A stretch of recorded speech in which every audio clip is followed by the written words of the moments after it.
nous en sommes au prologue.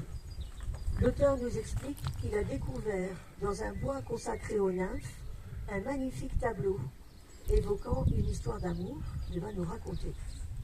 Nous voici donc près de Mytilène. Passèrent un berger nommé Dryas qui faisait paître son troupeau dans un domaine voisin. Quel sera leur avenir? Les enfants grandirent vite. Ils étaient nettement plus beaux qu'on ne l'est habituellement à la campagne. L'un venait d'avoir 15 ans et l'autre 2 de moins. Quand la même nuit, Lamon et Dryas firent le rêve que voici.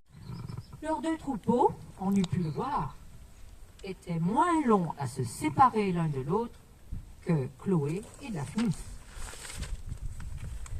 Daphnis, qui était couvert de boue après être tombé dans un piège à loup, se lave à la fontaine. Chloé, le voyant nu, le trouve beau. Il se rendit avec Chloé à la grotte des nymphes.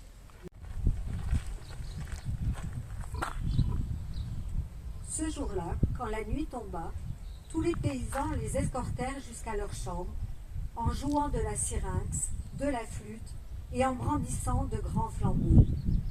Quand ils arrivèrent devant la porte, ils entonnèrent le chant d'une voix forte et rude, comme s'ils étaient occupés à retourner la terre à la fourche et non à chanter un chant d'hyménée. Daphnis et Chloé s'allongèrent, nus, l'un à côté de l'autre. Ils s'étreignirent et se donnèrent des baisers. Et ils veillèrent, cette nuit-là, plus longtemps que les chouettes.